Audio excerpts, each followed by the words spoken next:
शैक्षिक संवाद में संकुल के सभी सीआरजी एवं विभिन्न विद्यालयों से सम्मिलित शिक्षक शिक्षिकाओं का हार्दिक अभिनंदन।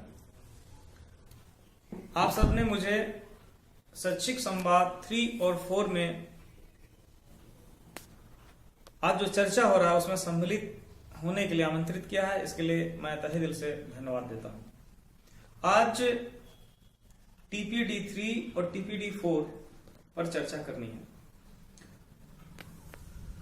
जो हमें राज्य से दिशा निर्देश मिले हैं उसके आलोक में आज जिन 3 महत्वपूर्ण बिंदुओं पर चर्चा करनी है उसमें पहला टॉपिक है बच्चे कक्षा में बोलने से झिझकते क्यों हैं, जड़ मानसिकता और प्रगतिशील मानसिकता में अंतर क्या है, और तीसरा टॉपिक है पढ़ने का मतलब क्या है।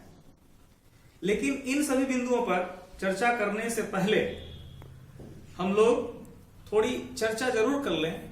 टीपीडी 3 और टीपीडी 4 में हम लोगों ने किन किन चीजों को देखा, क्या समझा, उस पर चिंतन मनन हमने किस तरह से किया और उस पर हमने किस तरह से तैयारी करके आज यहां सम्मिलित हुए हैं। टीपीडी 3 में जो कोर्स अनुभाग थे उसमें मुख्य रूप से बड़ी संख्याओं और स्थानीय मान, आओ अक्षरों से खेलें, प्राथमिक कक्षाओं में बोलने का कौशल, आओ बनाए एक संगठित समूह, समूह में सीखना और सिखाना और सही सहपाठी की खोज। इन कोर्स अनुभागों में 6 हमारे कोर्स अनुभाग हैं, इस पर हम लोगों ने टीपीडी 3 में व्यापक चर्चा करी है। इसी प्रकार टीपीडी 4 में हम लोगों ने जिन बिंदुओं पर चर्चा करी है वो भी कोर्स अनुभाग 6 अनुभाग में बटे हुए हैं। जोड़ और घटा बहुअंकीय संख्याएं, कहानियों की सूची, बच्चों का पढ़ने से परिचय, भाषा बिंगो, विकासशील मानसिकता और जिम्मेदारी बांटना।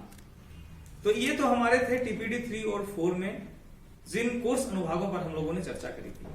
अब हम लोग ये जो 3 हमारे टॉपिक दिए गए हैं, बच्चे कक्षा में बोलने से झिझकते क्यों हैं, जड़ मानसिकता, प्रगतिशील मानसिकता और पढ़ने का मतलब क्या है, इस पर हम अपनी बात रखेंगे। लेकिन मैं सभी शिक्षकों से आग्रह करूंगा कि संवाद का मतलब होता है कि सभी शिक्षक इसमें भाग लें, अपना विचार रखें, जो भी उन्होंने टीपीडी 3 और 4 में ज्ञान अर्जित किया है, समझ बनाया है, उसको आज अवश्य रखें। होता यह है कि कुछ शिक्षक रखते हैं, कुछ नहीं रखते हैं। इसलिए मैं सभी सीआरजी से आग्रह करूंगा कि सभी हमारे विद्वान शिक्षकों को बराबर का मौका दें और उनकी बात को भी ध्यान से सुनी जाए। मुझे चूंकि आमंत्रित किया गया है और इसलिए मैं इन तीनों टॉपिकों में से पहला जो टॉपिक है बच्चे कक्षा में बोलने से झिझकते क्यों हैं, इस पर मैं अपनी बात रख रहा हूं। हम सभी शिक्षक, अधिकांश शिक्षक ग्रामीण परिवेश में बच्चों को पढ़ाते हैं। ग्रामीण परिवेश में हम वहां के सोशियो इकोनॉमी, जो सामाजिक आर्थिक ढांचा है, उससे वाकिफ हैं बखूबी। साथ ही हम ये भी जानते हैं कि हमारे बच्चे जिन घरों से आते हैं उनके माता पिता कई कारणों से बच्चे को मोटिवेट नहीं कर पाते हैं और साथ ही एक स्थानीय भाषा की भी समस्या है। तो अगर मैं बिंदुवत इस टॉपिक पर अपनी बात रखूं कि क्या समस्याएं हैं, क्यों झिझकते हैं, तो मैं कह सकता हूं कि पहला बिंदु हमारा है स्थानीय भाषा। क्योंकि बोलना जो है यह मुख्य रूप से जो प्राथमिक कक्षा में बच्चे पढ़ते हैं उनसे समस्या होती है और ये बच्चे घर में कुछ और भाषा का प्रयोग करते हैं और विद्यालय में कुछ और भाषा का प्रयोग करते हैं।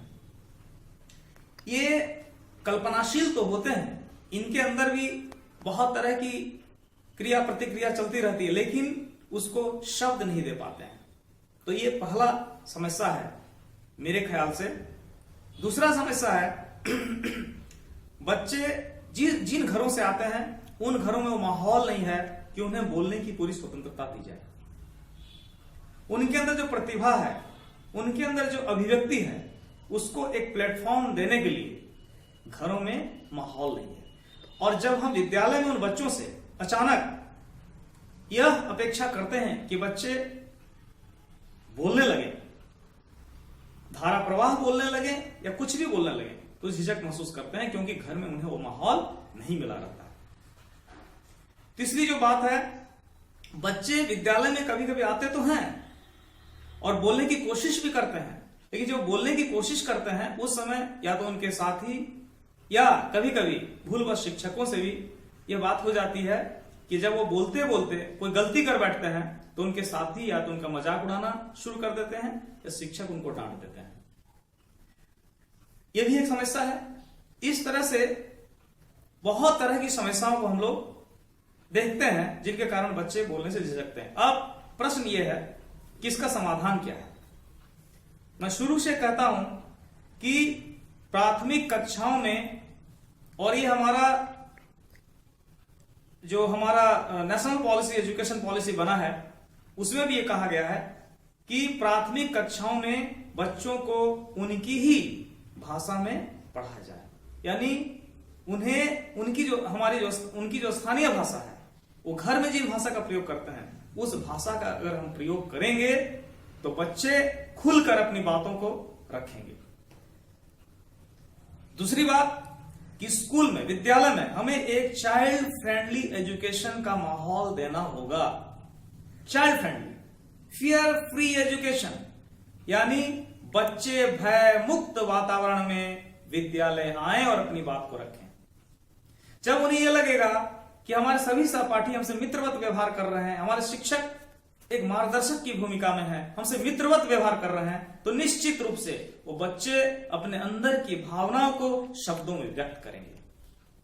तीसरी बात जो बहुत जरूरी है, बच्चे जब बोलना शुरू करते हैं, या तुतला के बोलें या गलत बोलें या उनका क्रम कुछ और हो, तो हमें फिर भी उन्हें प्रोत्साहित करने की आवश्यकता है।